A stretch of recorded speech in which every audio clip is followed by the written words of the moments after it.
here. There she is. And Harriet Senni and Cher Knight founded PAD in 2009 on the premise that dialogue is a critical ingredient in all effective public art endeavors. And to that end, we wholeheartedly welcome participation and membership from people across the whole broad spectrum of the interdisciplinary field of public art. Public Art Dialogue also presents an award for lifetime achievement every year, and this year the awardee is Meryl Euclides, whose retrospective is now up at the Queen's Museum of Art, and we welcome all of you to attend the award reception tonight from 5 to 7 in her exhibition of Meryl Learman Euclides Maintenance Art. I'll just, a little administrative detail here. For those of you who have registered for the bus to the event tonight, it's leaving from 3:30 now, from 54th Street between 6th and 7th Avenues.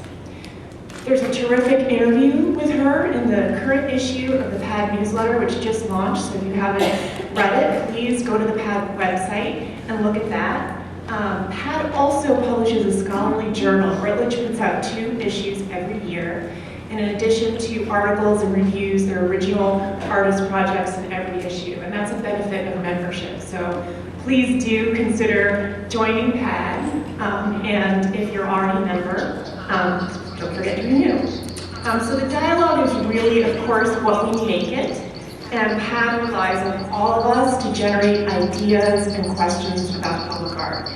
And also, so I'd like to mention that our business meeting is tomorrow at 12:15, and so you can come and meet all of us, meet the board members, learn a little bit more about what we're doing as an organization, and also contribute to that agenda. My co-chair for today's PAD-sponsored panel, Tanya Autry, is a dedicated contributor to the discourse of public art.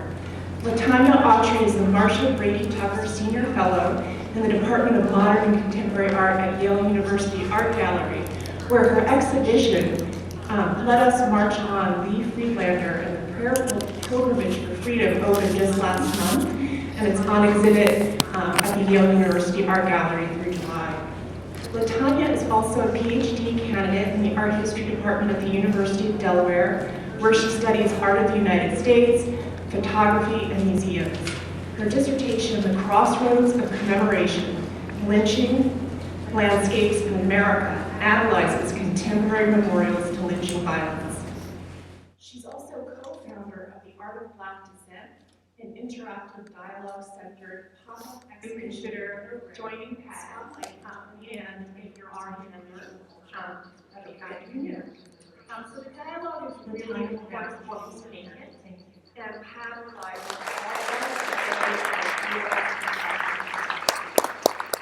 all of Also, I'd like to mention that our business meeting is tomorrow at 12:15. And so you can come and meet all of us, meet the board members, learn a little bit more about what we're doing as an organization, and also contribute to that. My co-chair for today's PAD-sponsored panel, Tanya Autry, is a dedicated contributor to the discourse of public art.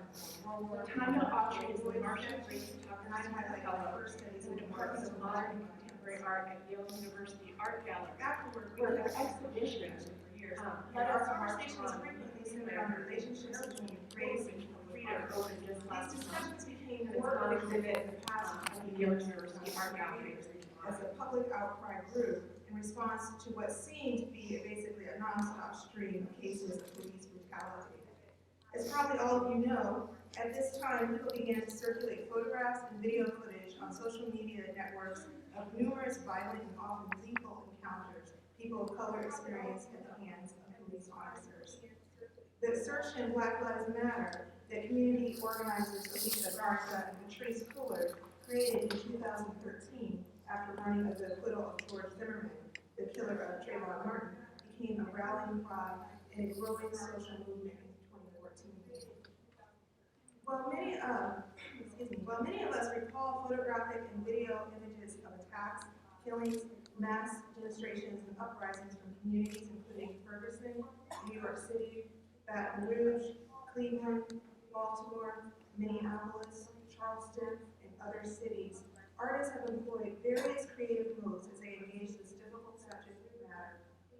Today, thanks to our panelists, we will learn more about how artists are working in the diverse realm of public art are affirming that Black lives do matter. So I have the pleasure of introducing our four speakers today. Evie Terrono is Professor of Art History at Randolph-Macon College in Ashland, Virginia. Her scholarship focuses on American art in the late 19th and early 20th century, with particular focus on American racial politics and their impact on the formation of national identity through the visual arts. She has presented extensively on the memory and commemoration of the Civil War and its actors. Her essay on the politics of the recently contested monuments to Lee and Jackson in Baltimore and at the National Cathedral in Washington, D.C., published in Civil War and Art in Memory with Yale University Press in 2016, is just one of her numerous publications.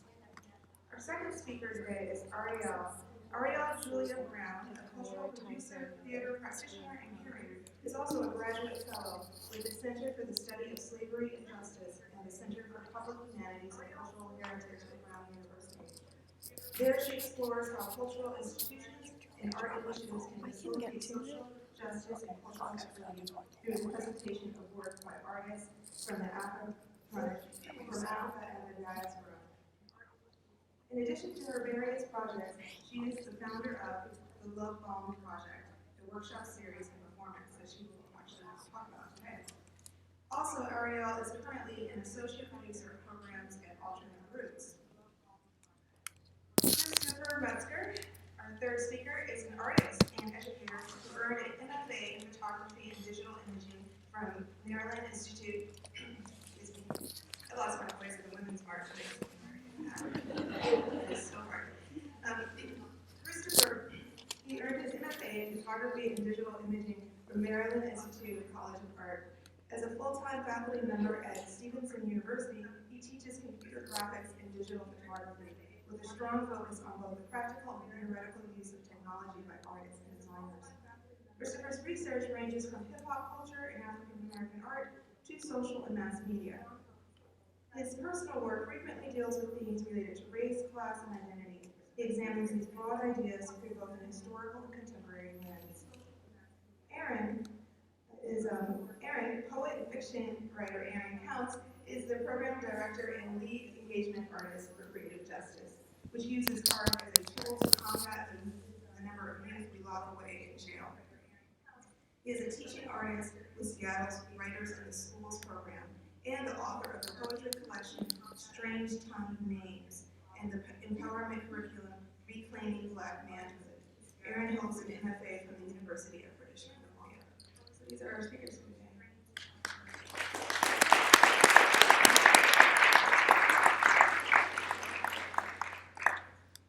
Thank you, Jennifer, and thank you, Tanya, for this wonderful panel. And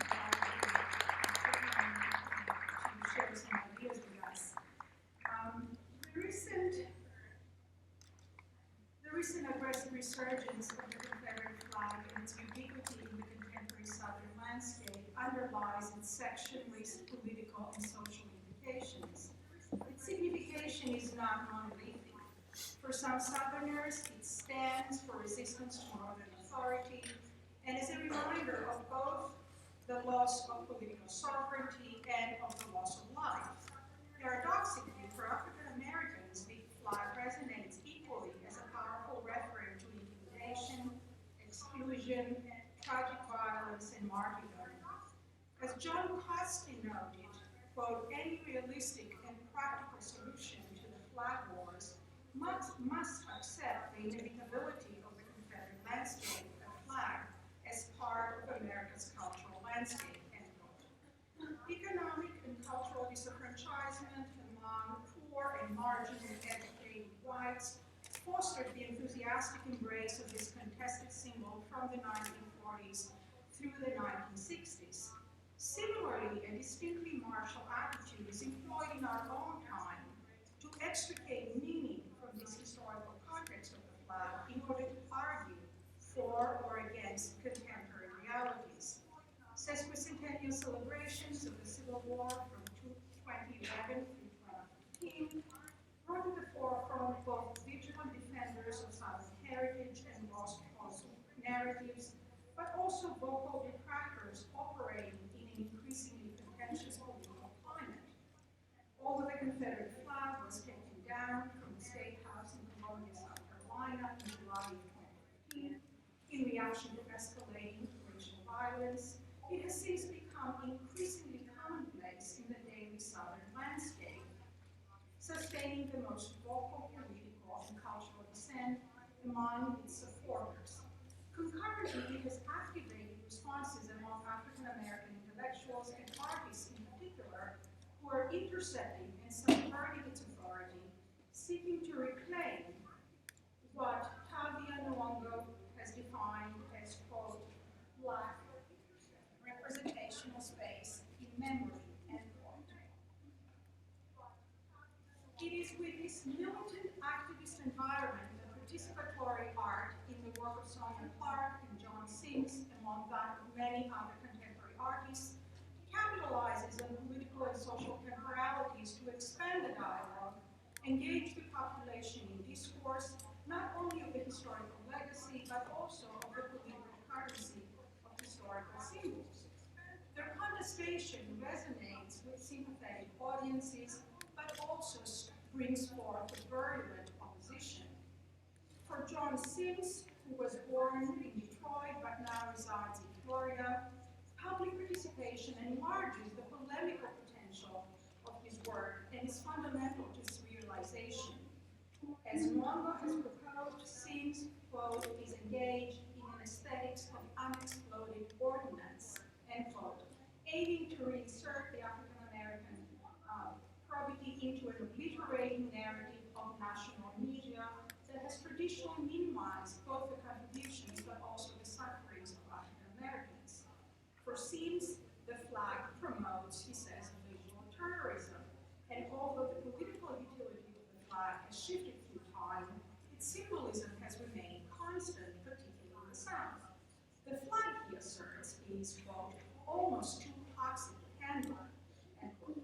His disruptive projections into the problematics of Southern memory began shortly after his move south in the late 1990s, when the omnipresence of the flag motivated him to produce bumper stickers, replacing the colors of the Confederate flag with those of African nationalism, in order to introject the diasporic Black narrative in the political discourse.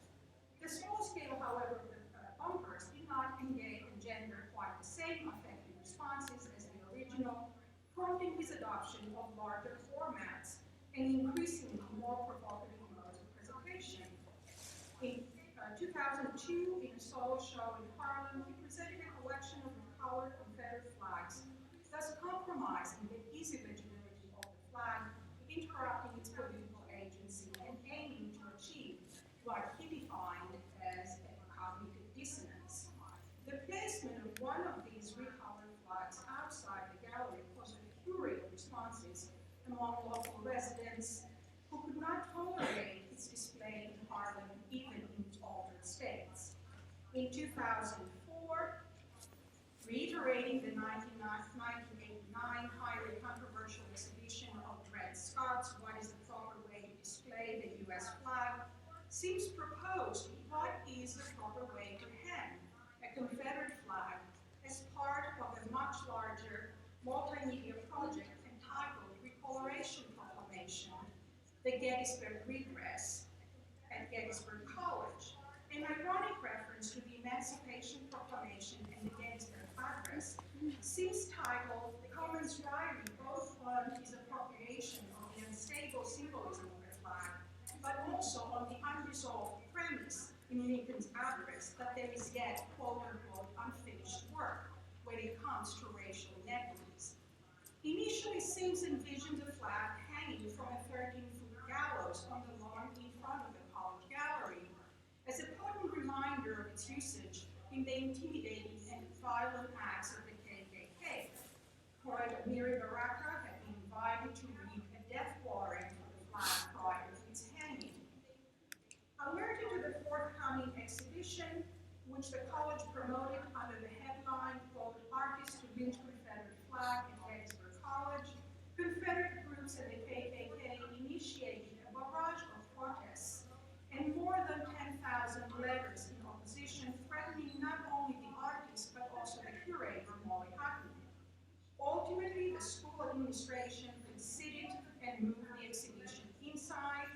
seems boycotting his own exhibition in the other hand, but a number of Southern Confederate supporters, including H.K. Edgerton, a former NAACP official but one of the most vocal Black supporters of the Confederacy, also protested the exhibition.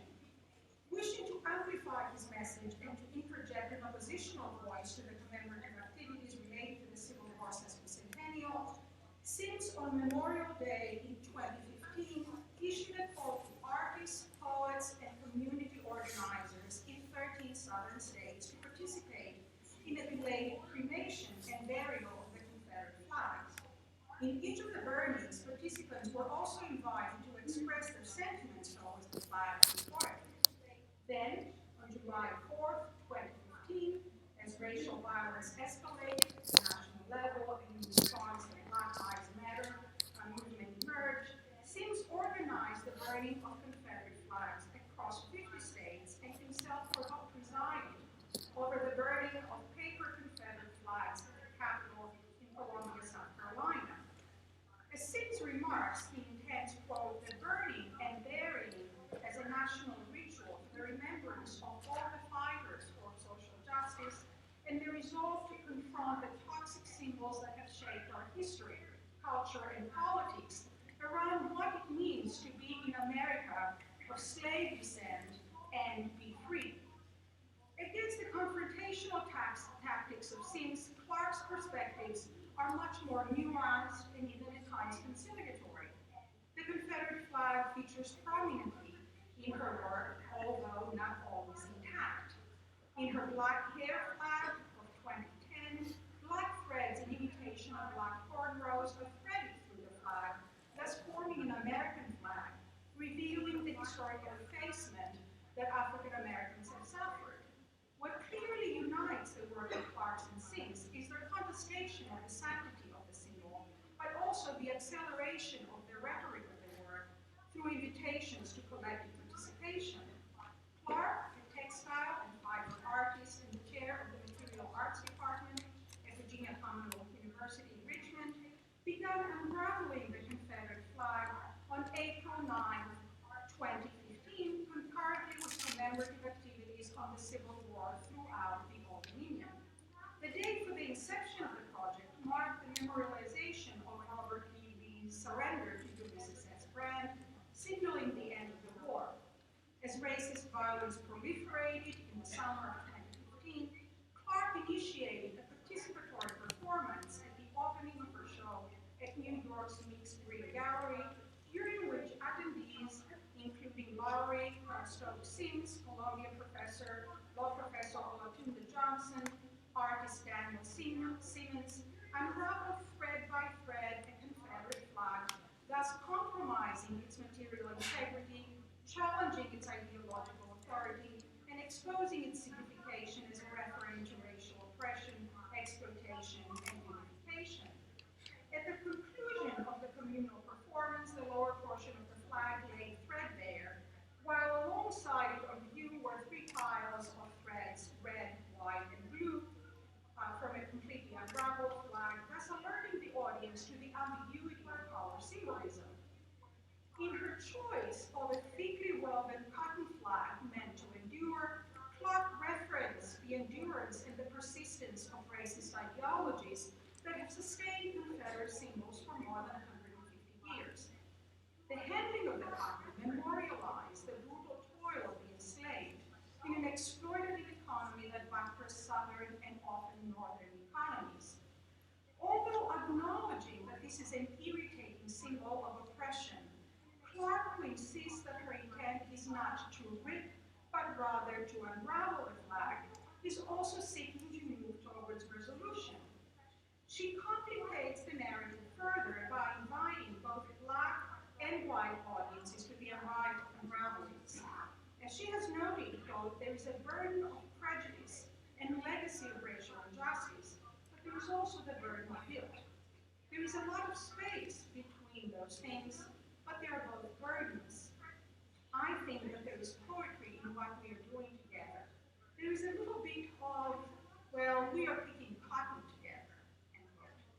This laborious, almost ritualistic process provides a cathartic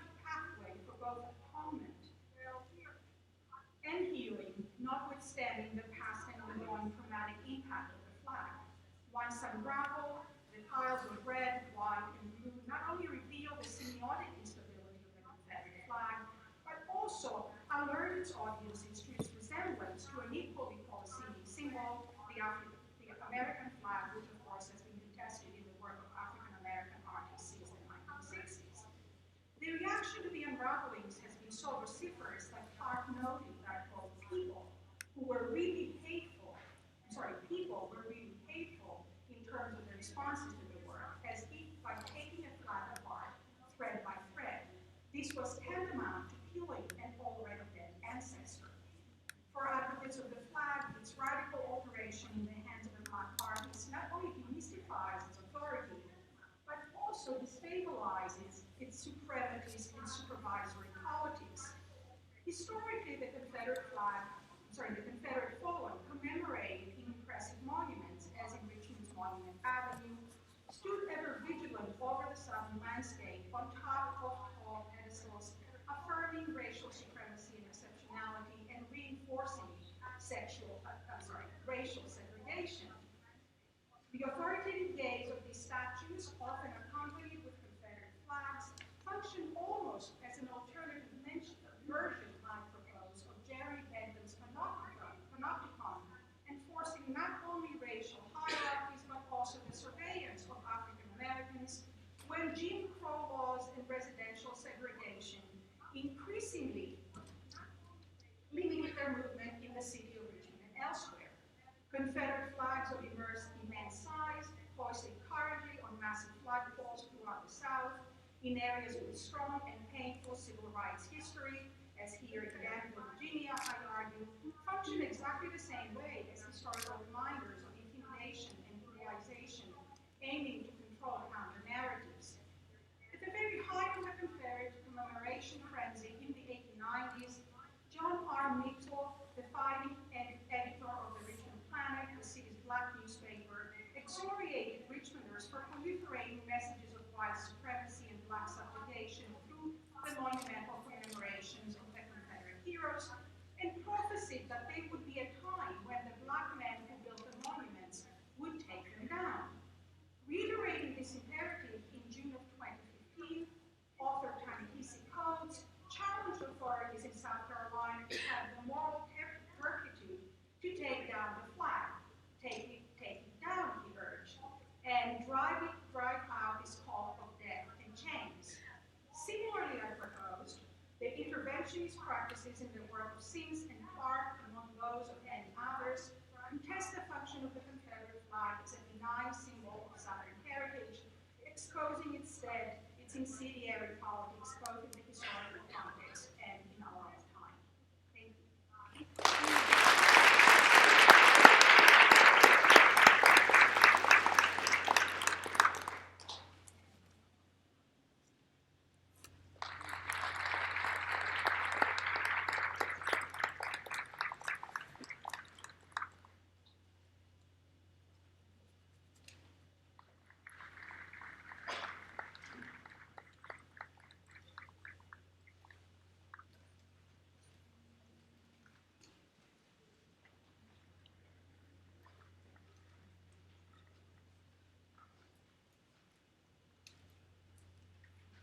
In a 1925 program for the Creekwood Players Little Negro Theater, W.E.B. Du Bois offers us this about black performance.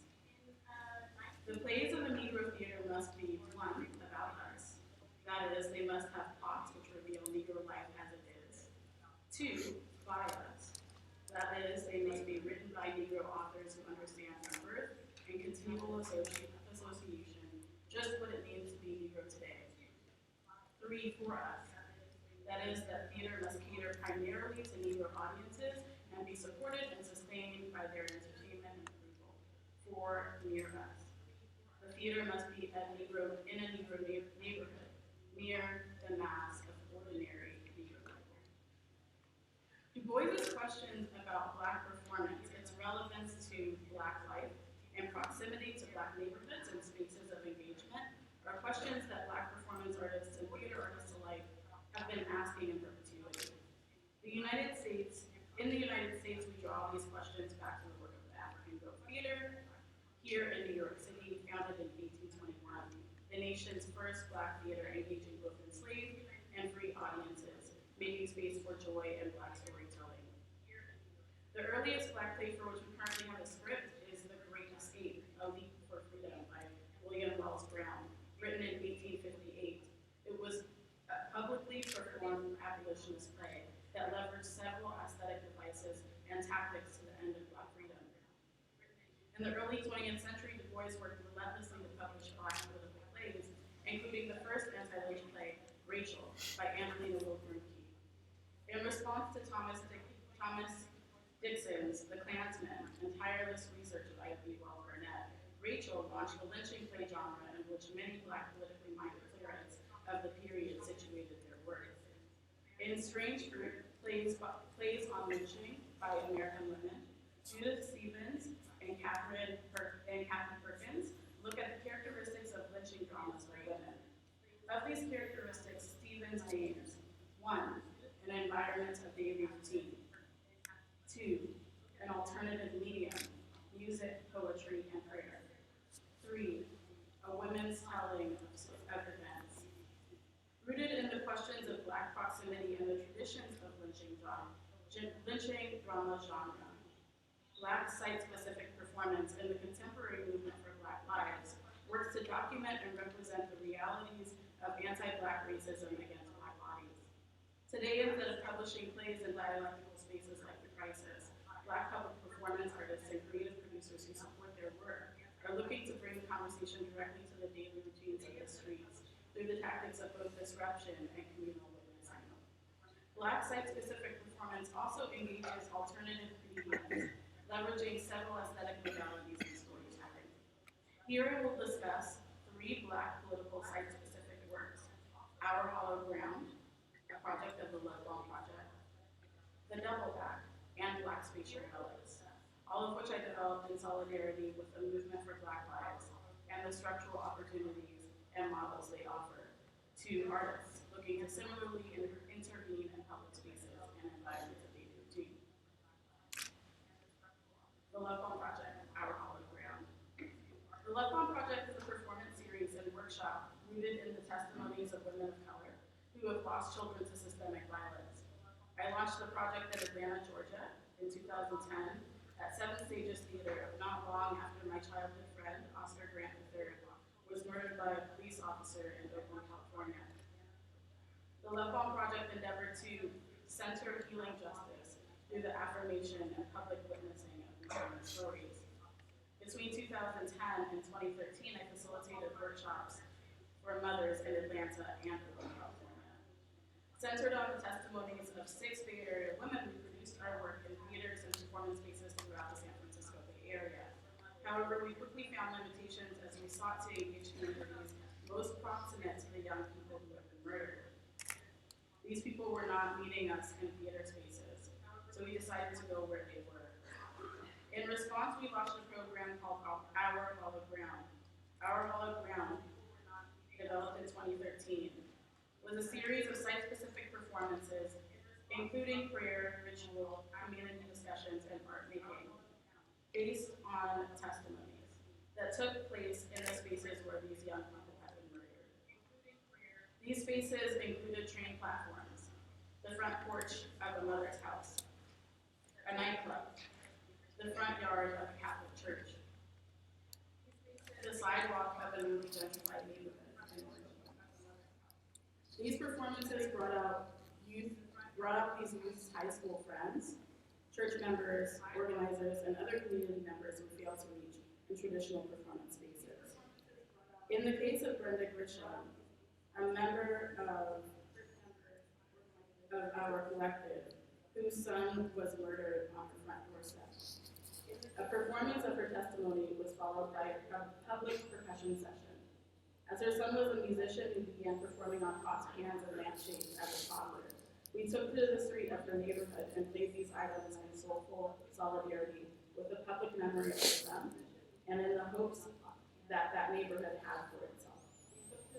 By far the most public and successful of the programs of the Love Bomb Project, Our Hollow Ground created a space alongside protest and organizing spaces that fought the erasure of histories of violence against Black young people and contested narratives of disbelonging that were stemming from the general oppression. The Double Back. The Double Back is a project I developed in Providence, Rhode Island, 2015, in partnership with the Center for the Study of Slavery and Justice at Brown University and the Center for Reconciliation, a project of the Episcopal Church of Rhode Island. The project begins with my research about 3 enslaved women, Phyllis, Fanny, and Rose Chase, who were buried under 1 foot stone behind the Episcopal Diocese of Rhode Island. This project looked at what it might mean to collide the archive with Black women's imagination and movement-based research around enslavement. Together with 3 local Black women performers, I developed a modular project that worked to conjure trans-historical solidarity between the lives of these enslaved women and our own. After initially completing archival research about these women who were owned by a yet prominent Providence family, I made appearances in period clothing at sites that were both historically and contemporarily significant to that family. I appeared at the family's old textile mill, at Pembroke College, the former women's college where one of the family members attended, and on Benefit Street, a formerly Black neighborhood in Providence, where a descendant of the Chase family helped displace Black communities to the end of preserving 18th and 19th century houses. As an apparition of the past, I worked to disrupt business as usual in these sites. While Rhode Island played a principal role in the transatlantic slave trade, and in spite of slavery being legal in the state until the early 19th century, current war of the state downplays and dismisses the presence of Black enslaved persons.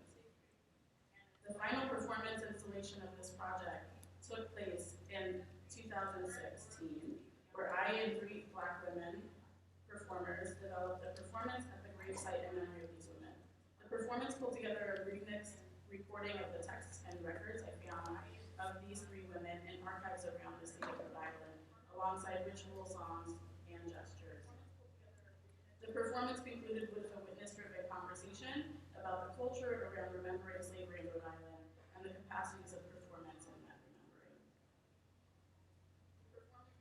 Finally, Black Spatial Relics is a current program I developed for the Center for the Study of Slavery and Justice that works to develop contemporary site and site-responsive performance works in East Coast spaces that are local to the transatlantic slave trade.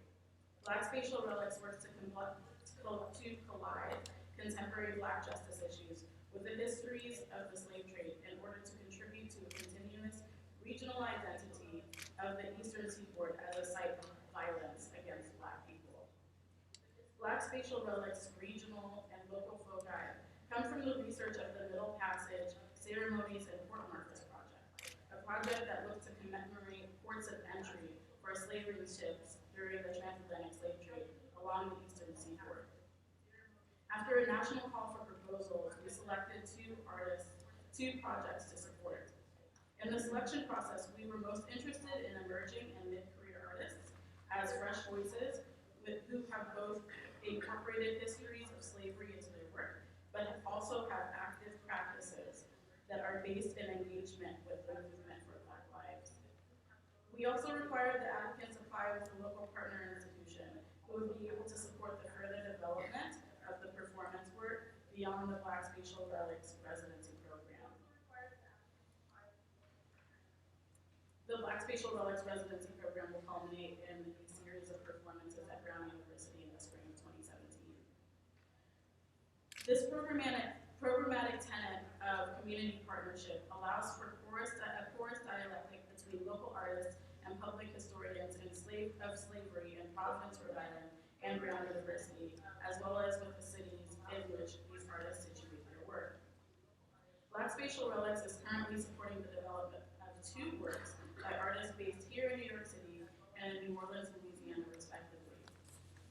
Black Spatial Relics Artist in Residence, Che, is a multidisciplinary artist creating site-specific work both in Congo Square and at a historic house in Providence, where enslaved people once worked for prominent 18th century merchant Joseph Nightingale. Black Spatial Relics Artist in Residence, James Jorsling, is writing a play entitled Trippin' Over Roots, a multi-era convergence of 3 Black men running from fugitive slave catchers, a mob, and police in the contemporary movement. While these important projects and countless other Black site-specific work demonstrated the capacity to point to violence against Black bodies. A more structural and coalition-building framework within Black site-specific performance at large may still have greater opportunities to both support the development of these works and expand national narratives of violence against Black communities. The Black Spatial Relics Residency Artist Call attracted 30 applications from Black site-specific artists working along the Eastern Seaboard investigating these specific justice issues. The work of these artists collectively demonstrates that there is potential for a burgeoning network of Black artists working at the intersections of site specificity, the movement for Black lives, and historical legacies of injustice. Furthermore, contemporary proliferation of digital mapping and data projects about racial violence, like the work of the Middle Passage Ceremonies and Court Markers Project, provide site-specific artists with a series of cartographies with which to engage.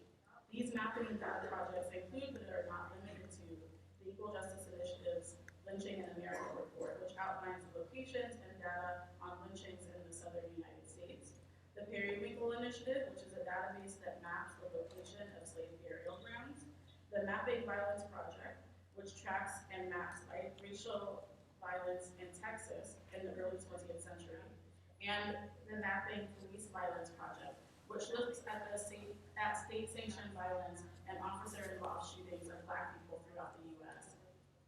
In response to this research, historic markers and memorial projects have proliferated throughout these spaces. Many of these forms of commemoration are vital and effective. And also, Black site-specific performance and community-based performance projects have the capacity to deepen and engage individuals in communal witnessing and disruptive encounters to the end of racial social transformation. I've recently begun a multi-year collaborative performance work called Remember 2019 about a mass lynching of Black people in Elaine, Arkansas. With this project, I and my collaborators are considering how we as artists can bridge the research of public historians to develop creative spaces for restorative truth-telling in Elaine, Arkansas. The Equal Justice Initiative's Lynching in America report has served as a tremendous mapping resource that also functions as an invitation for cultural workers. It is an invitation to witness and remember throughout the South. As there are many sites nationally where story circles, witnessing opportunities, and disruptive Black site performance can be a significant intervention, we hope that our work in South Phillips County, Arkansas, and Elaine, Arkansas, can be a model for how social civic practice artists might engage the resources of these mapping tools to build reflective and imaginative spaces for radical truth-telling. These are the spaces to which our contemporary moment is calling us. Black site-specific performance artists must think about how to mobilize community, to build through creative coalitions, and reaffirm our histories and rights in public spaces. Meanwhile, cultural institutions must move to support these works and larger coalition building through public research, artist commissions, residency programs that provide spaces to create, expand networks, and offer creative homes. In these ways, we can affirm Black site-specific performance as immediate interventions in the national movement to both reclaim hallowed grounds and fight for Black lives.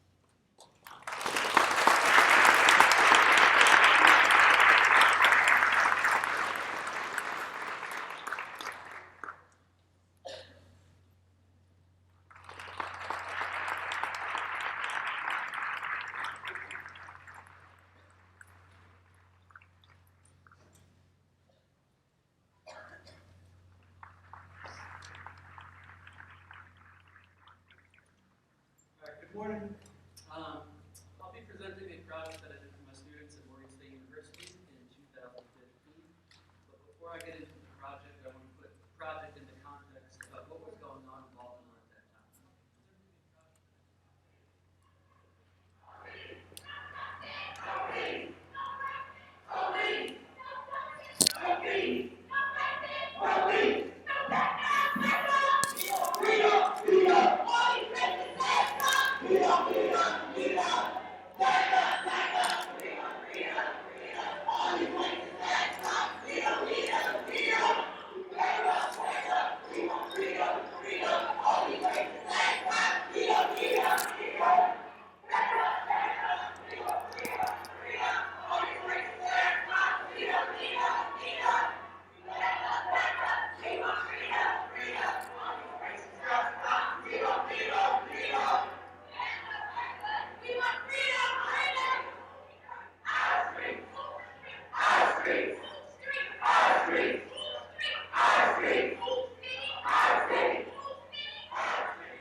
day where, among other things, he's not pulled over by the cops, he doesn't see police flashing him with their high beams, and there's no helicopter circling above searching for a murder.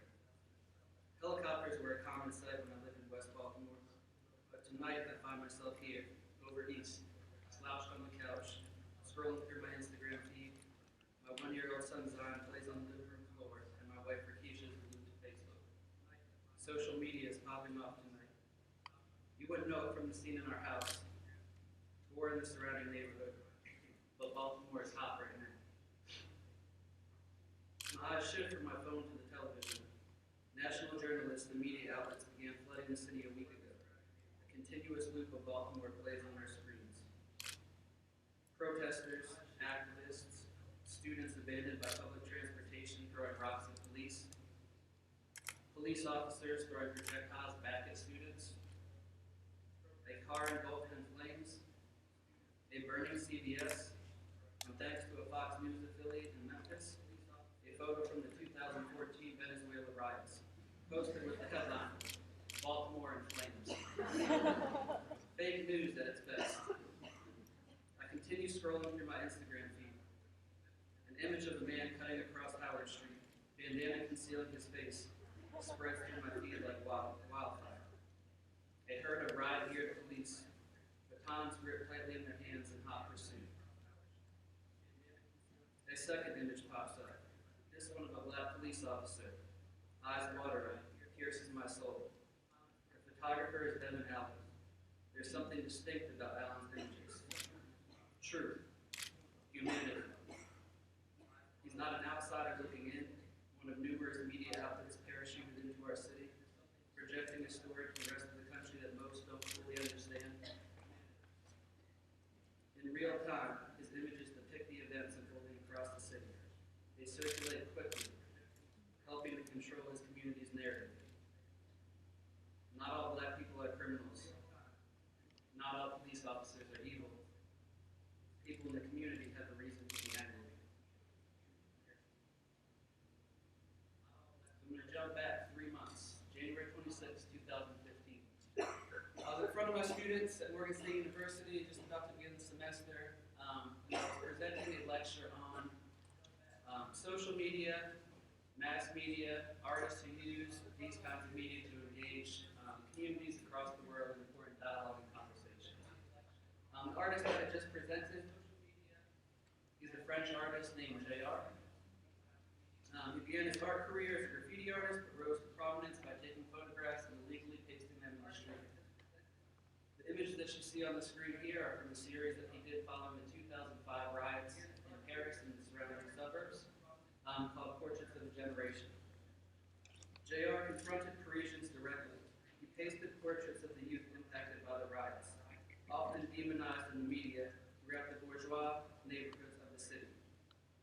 Never knowing exactly what the portrait would reveal or provoke, he continued pasting around the world. Israelis and Palestinians pasted to the West Bank wall. Women pasted across buildings in Africa, Brazil, and Cambodia, and elder community members in Spain, China, Cuba, Germany, and Turkey. In 2011, now we're going back in time, JR is awarded the prestigious TED Talk, or TED Award, to basically make a wish to impact the world somehow. So his wish turns into the Inside Out project. As of a couple days ago, 260,000 portraits, 1,318 group actions, in 129 countries across the world. The project was intended to last 1 year, and is still going strong. So, the project is a global participatory art project that provides people with a platform to share their stories and transform messages of personal identity into public works of art. From themes ranging from respect, tolerance, peace, and human rights to environmental awareness, immigration, spiritual freedom, and education.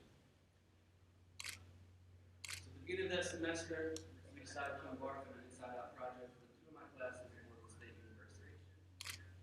With no idea what would happen 3 months from now in Baltimore City. So we started the project. Both classes were tasked, so about 40 students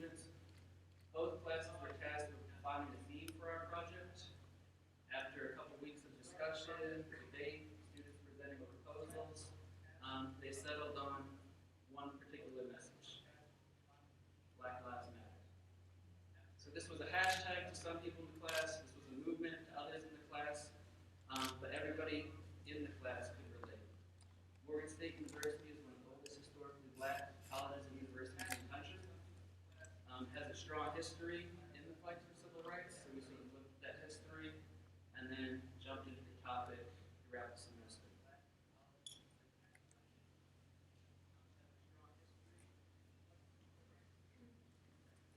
April 19th, 2015.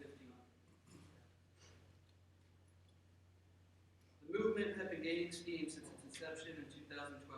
After the murder of Trayvon Martin, joining Amadou Diallo, Sean Bell, Oscar Grant, Martin's murder would be followed by the deaths of Tyrone West, Eric Gardner, Michael Brown, Tamir Rice, Walter Scott, among many others. On April 19, 2015, 25-year-old Baltimore resident Freddie Gray would die as a result of injuries suffered at the hands of the Baltimore City Police Department.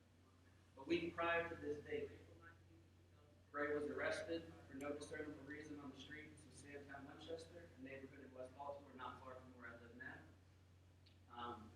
Put in the back of the police van and severed spine by the time he got to police quarters, dying 8 weeks later. So his death prompted outrage from the community already suspect of the police. In 2014, Baltimore Sun released this investigation, Undue Force, detailing a disturbing pattern of police abuse against the citizens of Baltimore City, specifically black citizens. Over a 4-year span, Baltimore paid $5.7 million for settlements and court judgments and lawsuits accusing city police officers of false arrests, false imprisonment, and excessive force.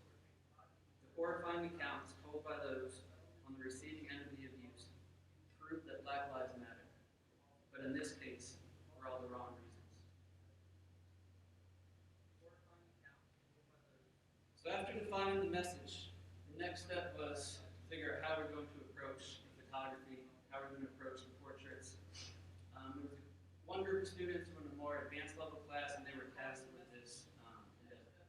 How can we convey this message of Black Lives Matter and do so in a more meaningful way? So a group of students came up with this idea of the glass ceiling. The glass ceiling concept slowly evolved into portraits with invisible barriers, the presence of barriers not seen. And that's what you see up here. The first draft, there were physical barriers placed in front of the students' faces. They moved past that and decided to project barriers. So there's the presence of barriers actually projected on their faces and on their portraits. So we see the barriers and we see the limitations, and we know they're there, just not there physically. The emotions captured by the camera were as diverse as the individuals posing. Some students felt comfortable in front of the camera, posturing and joking around as the shutter clicked. Others were visibly uncomfortable. A number of students gazed defiantly into the lens, confronting the viewer's assumptions.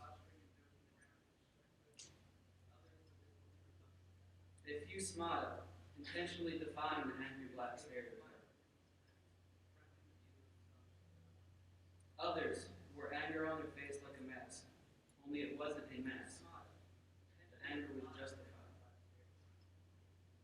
Following Gray's death, the Department of Justice conducted a year-long investigation of the Baltimore City Police Department, resulting in a scathing report outlining years of abuse attributed to systemic deficiencies within the department.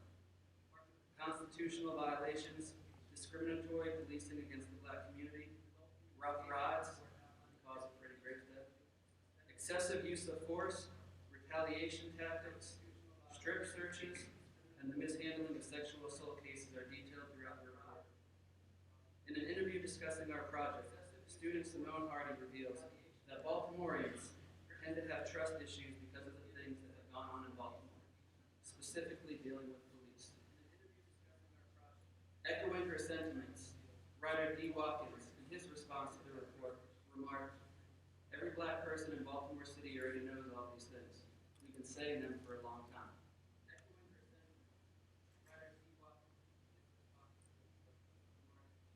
June 17, 2015. As 9 parishioners were murdered by white supremacist Dylan began the installation of our project, creating art in the face of oppression. According to Ruth's prison journal, he does not regret his actions. He is not sorry. He has not shed a tear for the innocent people he killed. The lack of remorse is sickening, but commonplace among these terrorists.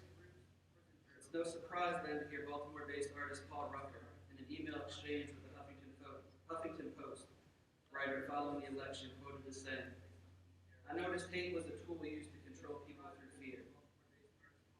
I'm going to continue to make art that addresses our current and changing state. If we don't address the elephant in the room, it will continue to be used in harmful ways far beyond our imagination." As an artist and educator, it's empowering to see college students realize that they have this power. The power to affect change locally in their communities through the use of art. In an interview recorded for our project, student Christian Robinson, who you can see in the center, posing in front of her portrait, stated the following: "I think I want those watching to be more perceptive.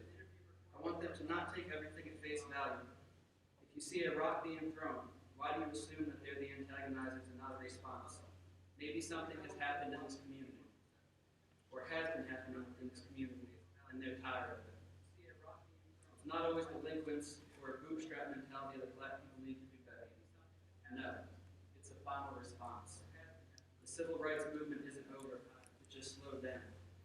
So people need to be more understanding and get the full story before passing judgment." Christian's comments are substantial. The entirety of the story is difficult to decipher from a single passage, or a single image, or a single video clip. Be perceptive, abandon your assumptions, and embrace understanding. Thank you.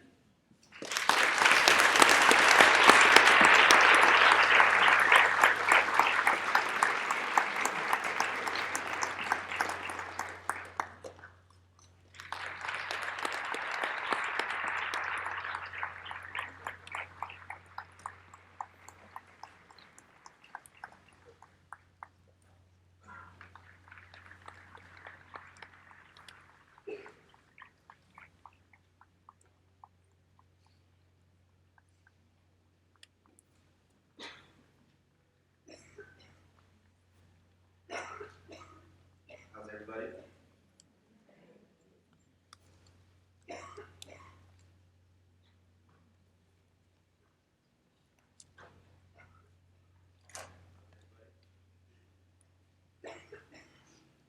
We're at a time of change. Communities around the country are mobilizing to rethink and rework the way we allow our institutions to operate. From the schools that teach our children, to the methods we use to police our neighborhoods, people are calling for different ways of doing business. Regarding those folks we have locked away in jails and prisons, to try to forget, we have a mandate to remember, to consider what got them there, their struggles, their joys, their dreams, to enter spaces from which they're usually excluded, to bring people together to question, challenge, and even transform the structures that trap them and trap us. Nowhere is this more important than the institutions that jail our youth. Mass incarceration of youth is not inevitable. The U.S. jails adolescents at a rate of 5 times higher than the next highest nation, South Africa.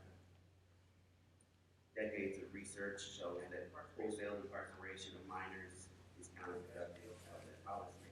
It doesn't make our neighborhood safer. We just put kids further at risk. We dampen their future prospects and ability to thrive, and we waste tax dollars that can be used in much more productive ways. When we look at the juvenile justice system through the lens of racial equity, things get even more bleak. We know that Black youth are overrepresented in each stage of the judicial system, from initial contact through sentencing. Even in Martin Luther King County, Washington, home of progressive Seattle, where I come from, only 10% of the youth demographic is Black, yet they make up about half of the detention population. Such racial disproportionality in the justice system, failing to provide reform, calls for a creative dismantling.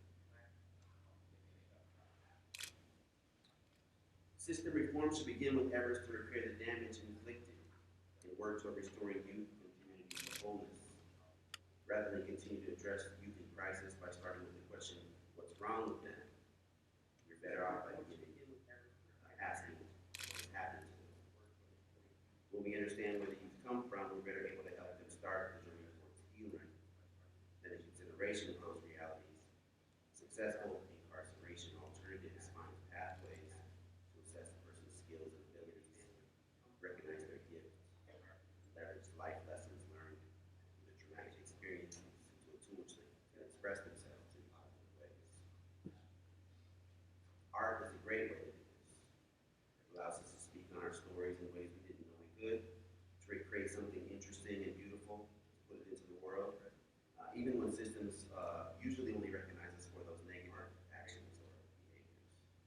In this way, art acts as a vehicle to imagine a more just society. In fact, art and social justice movements are inextricably linked. They're both born out of imagination, exploring possibilities that we create as individuals and as members of the community. They examine who we are, where we are, and where we want to go. In doing so, they articulate the power and potential of our communities.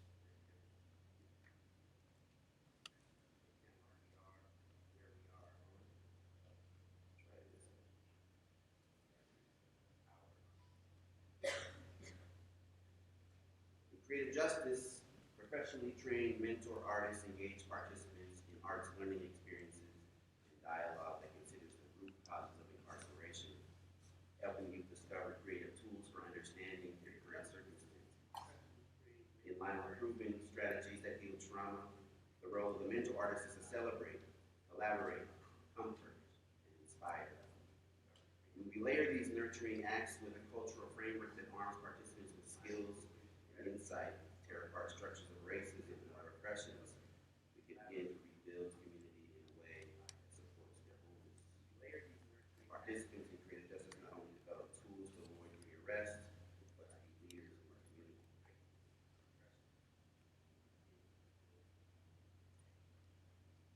According to the National Research Council, healthy psychological development of youth is dependent on three things, the first of which is involvement of a parent or parent figure who's concerned about their successful development.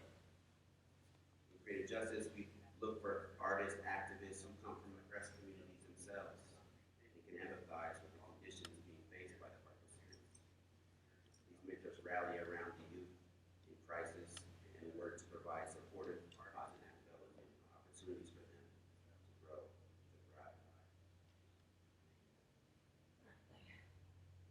This year, our artist team consists of social worker and street photographer Brad Quipp, who specializes in smartphone photography and has founded numerous arts movements, including All Arts Collective.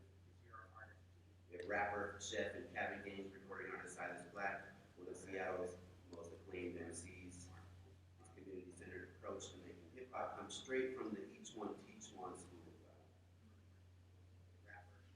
Musician and theater artist Elisa Enrico Johnson, who fosters empathy and creativity in an almost hypnotic creative space that lifts everyone lucky enough to be in the room.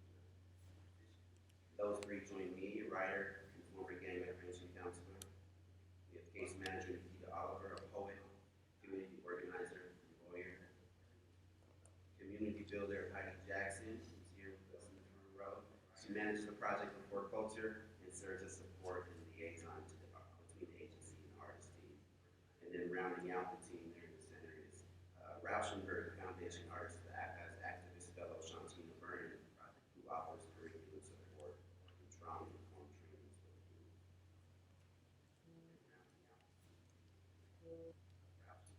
Another factor leading to healthy youth development is relationships with peers who have adopted positive social and academic behavior. Youth in creative justice not only work on guided individual art projects, but they also develop relationships with each other as they collaborate to produce actions in art projects that challenge the system in creative, legal, and meaningful ways. One such project is a photography exhibit that faces off against gentrification. Fueled by the thriving tech industry, Seattle's real estate market is booming.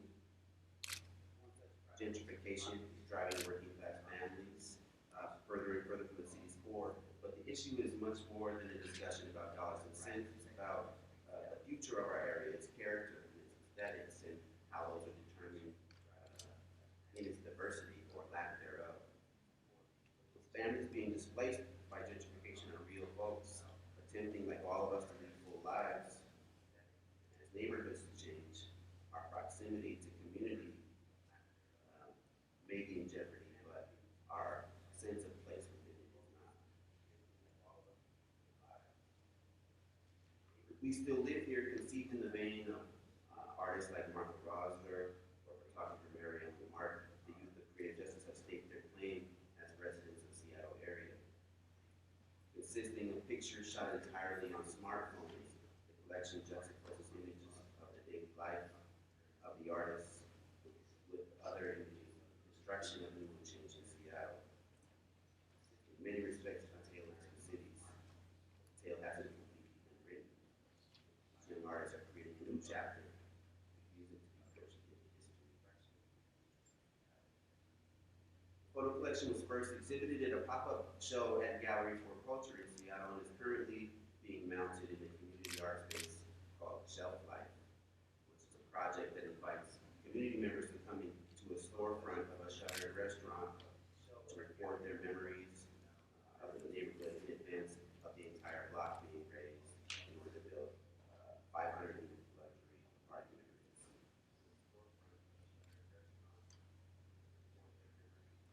The third and final piece in developing psychologically healthy youth is opportunities that allow them to develop autonomous decision-making and critical thinking skills. After engaged discussions about social issues and their effects on communities, creative justice participants find new ways to express their thoughts about them, creating art in response to their increased understanding. Last year, one of our classes collaborated with the ACLU, in which the youth examined through poetry and visual art the impact of going to school that employs police officers in addition to district security. This partnership with voices of the youth impacted by policy were able to be included in the ACLU's official report, which usually is a much more academic exercise than our way of thinking.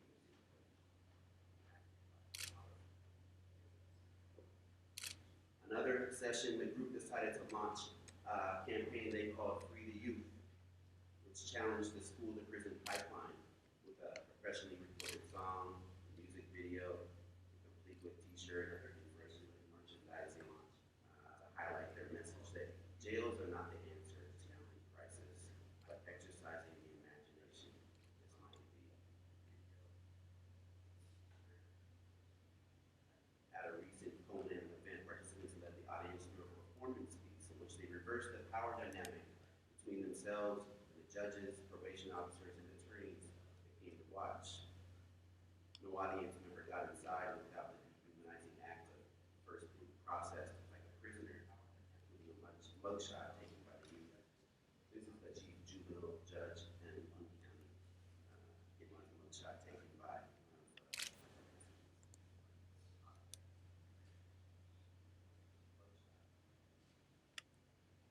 We know that contemporary artists do much more than create beautiful objects or places. They can offer unique and creative thinking to inspire dialogue, build and maintain community connections, and model change. For oppressed communities, these actions are often essential to create a process. They're not intellectual exercises, they're survival strategies. Arts administrators and schools and public funds for art have a responsibility to respond to the issues of the day and make space for these artists and the diverse voices and experiences.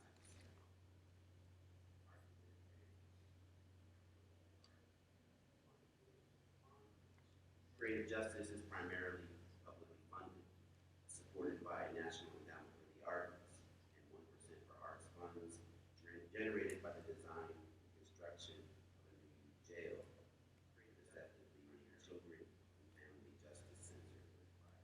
And while the community organizes to halt this jail and rethink youth incarceration in general, for culture intentionally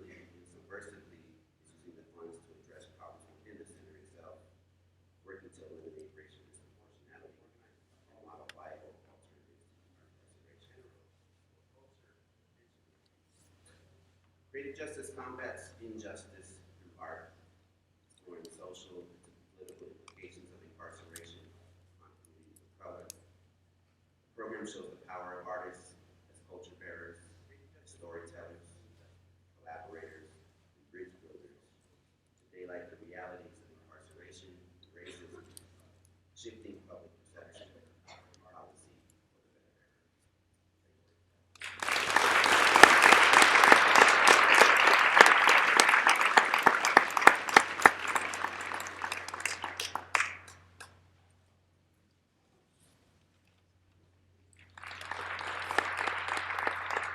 Thank you so much to all the panelists. This has really shown, I think, that this session could be a whole conference because there's such a rich variety of public art under discussion here. We have, let's see, just over 20 minutes, so we have plenty of time for questions. The only thing is these are the only two mics we have, and Tanya, no, they don't detach or anything, so people who want to ask questions should speak very loudly, or I think I could detach this one and move it down to the front if you want to walk up to the front of the room. That's our other option. No, they don't detach. So, people who want to ask a question, not sure I can do that. Very loud. On second thought. Yes. John. Oh, hi. Yeah, Christopher, can you talk about the choice of site and what you did you got to for space, other Yeah. considerations? Yeah, so my time was out, so I didn't get to that part. But we had originally looked at sites on campus and then decided that it would have more of an impact off campus in the city.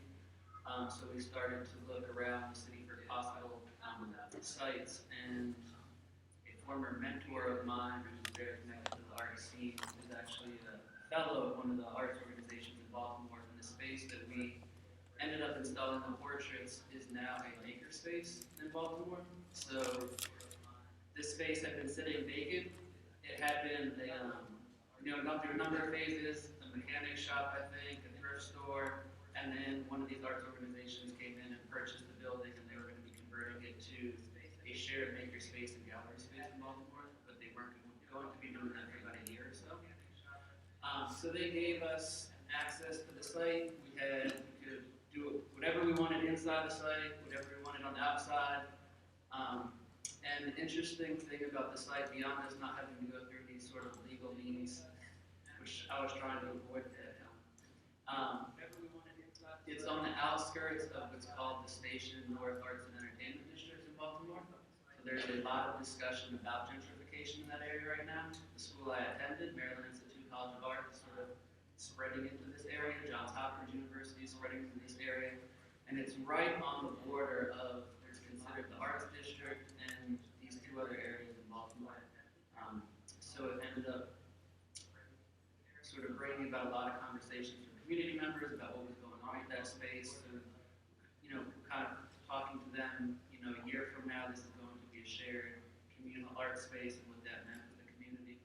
And now there's discussions about, there's a lot of people who are occupying that space who are now being robbed too. So there's this conflict going on right now with the space. So that's how we ended up using that space.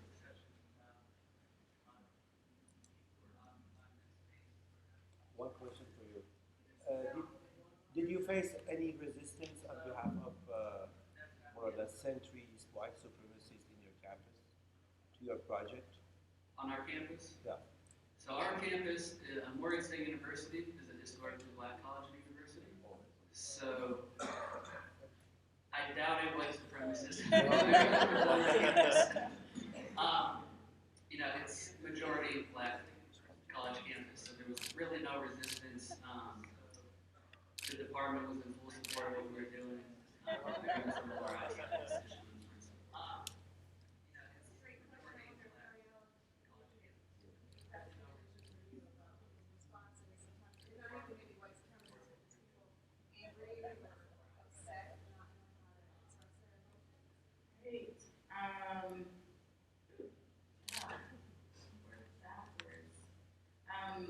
In the workbook, the Double Back Project, when I started making just these appearances,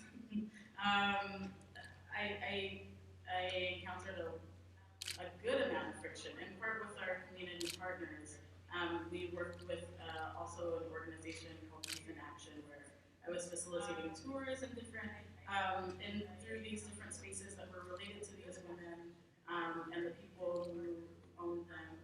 And these people are also philanthropists in Rhode Island, and so they fund that youth organization. There is a lot of tension about what exactly are you going to say, whose place are you going to show up at, where are you taking these young people. There was never any immediate kind of confrontation, but also just that kind of sticky ground of how to navigate telling stories about slavery, that about people whose descendants are still here on either side. That was less so the case with the Left-Long Project. When we did our performances at Fruitvale Station with the testimonies of Bonnie Johnson, who's Oscar Grant's grandmother, there was some tension with BART police and the relationship between the family and BART, and what it meant to stand in our work of really disrupting that space. But the family has been working to build some sort of partnership with BART, and so respecting that, and that was totally disruptive in our creative process. We had a lot of circle conversations about what work we were doing and who we were ultimately serving, and what that meant for where we would position our performance. But the tension is welcome. Yeah. We like the tension. Everybody. I have a question that's kind of a follow-up to that for you, Arielle. So do you think that the friction that you encounter is more of a result of people kind of being divorced from the current moment? Even though, like, obviously all of these things are bound up together? The relationship to the current moment and that friction. I think things become fraught when these sort of when we're making, I'll speak for myself as an artist, when I'm making work in collaboration with different cultural institutions or various partnerships, and sometimes those structures are not conducive to disruption. And I don't think that necessarily means that the folks who work within those institutions or are building those partnerships are not interested in advancing justice. That's not the case. It's just I think that we're all just figuring it out as we go, and there's a lot, as you say, in that tension to learn from. But I don't think that it's a disconnection from the current moment. I think it's just that it's a little bit easier to disrupt and to intervene and on a large political scale when you're not attached. And that's, I think that in various ways I've experienced that.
you have to look at, sort of start to analyze why certain voices in the community aren't being heard. So if all these community members have been saying this for so long and no one's been listening, and now people are listening, that dialogue can then sort of start to, I guess, engage action. And I think that's specifically what happened in Baltimore. So you have this community just saying this about the police for years and years and years and years. And then it takes the death of the citizen and a report by the Department of Justice and an investigation by the, by a newspaper. And then all of a sudden it opens everyone else's eyes. So I think some people just need that awakening, like they don't know what's happening. But like Dee says, we've been saying it for a while, so I think you have to evaluate, well, why haven't those voices been heard in the community, and what's it going to take to have people start listening to it?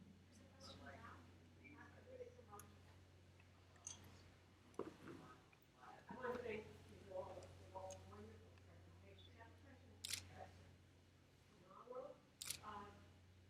Subsequent to the presidential campaign and the election, it seems to me that we finished that Confederate tribe taking on a new aggressiveness. And I just wondered if you are aware of artists subsequent to Clark who have been engaging with that image. Well, it's not only the presidential election, unfortunately, the current political landscape, but certainly I often think of the proliferation of the Confederate flag as cultural vigilantism, because of course it is associated very much with a very aggressive political attitude. Certainly I think the current political landscape has to some extent authorized a much more prominent display of the Confederate flag, and I have the privilege and the misfortune, I suppose, of living in Virginia, where we are absolutely inundated.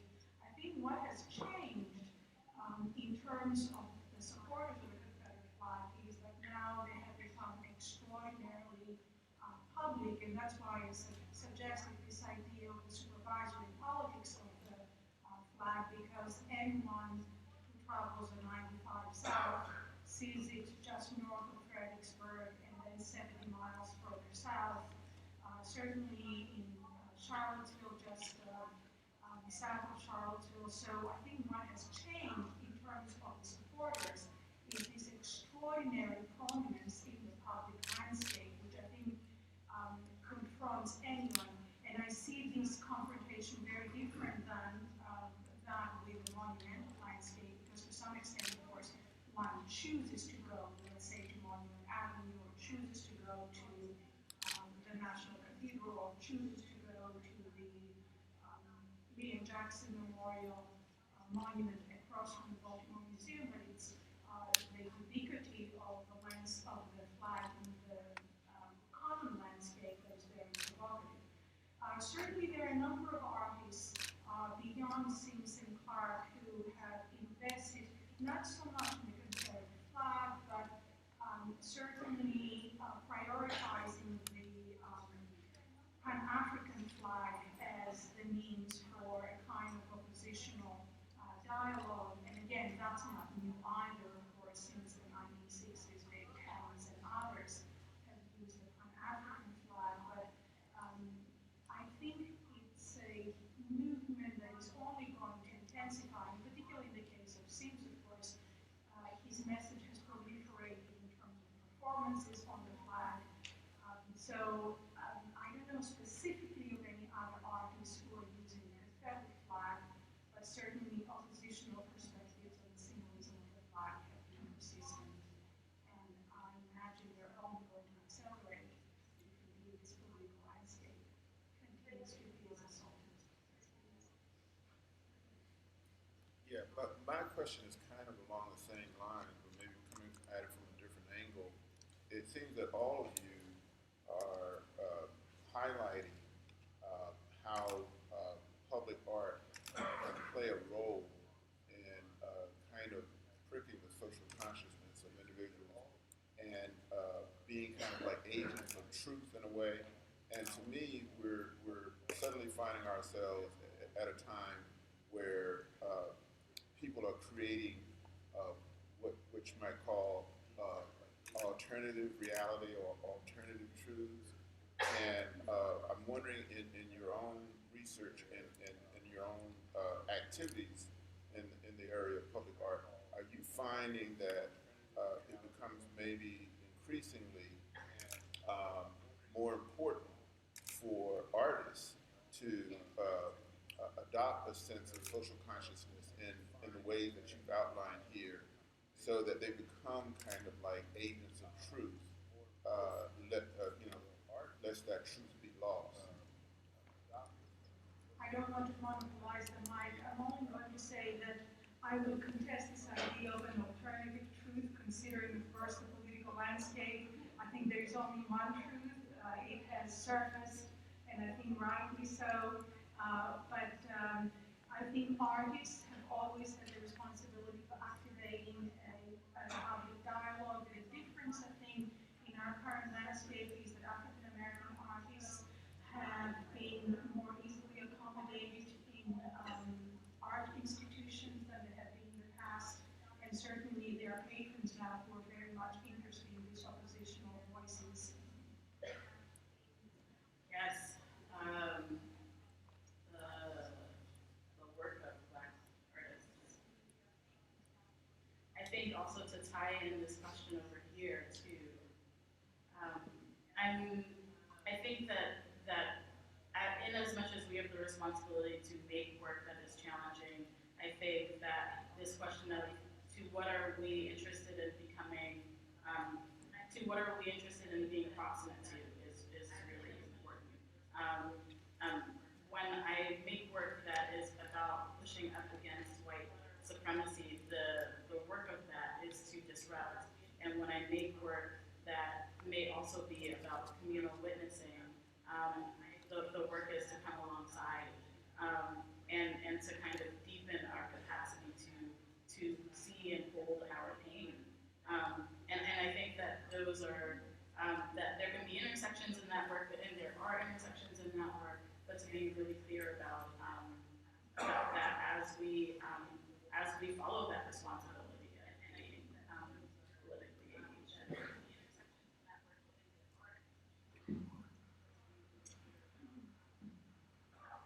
I guess I approach it as an educator, so I want my students to be aware of why they're creating their work in the first place. And it's funny, sort of listening to Arielle speak, keep using the word disruption. So I'm teaching our senior capstone course. I moved on from Oregon to Stevenson University now. My students had to come up with a theme for their senior capstone exhibition, sort of their culminating project. And they were going between two themes, and one was disruption. And I was pushing disruption, and they were sort of, that's negative. We don't want to do that. That's a negative connotation. I was like, we're doing disruption. That's what we're doing. It's a much better idea than the alternative. So I put a little pressure, and they ended up sort of giving in, and that's what they're doing. And now they're sort of looking at it as positive means to affect change. And I think as an educator, that's what I'm trying to have my students do, is that regardless of the work that you're making, if you don't take a stance, in turn you are taking a stance by not making work political.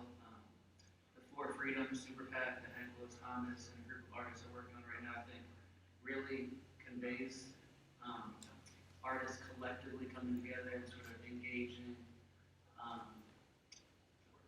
political, or basically trying to show the political importance of work and how it can impact politics. So that's if you don't know about that project, that's a great project to look into right now too. And that was the case study I shared with my students recently. I think that idea of artists being agents of truth has always been true. The question is who's being supported, and in turn, who is helping to spread that truth. Artists are going to always what they do, and I think that's for many of us, it's a survival tactic, right? Just creating. But then on this idea of disruption, disruption doesn't always have to be an active protesting. It also can be sharing your joy and your beauty, despite another idea of all that's going on around you. So that's an element of disruption, and that's a lovely truth.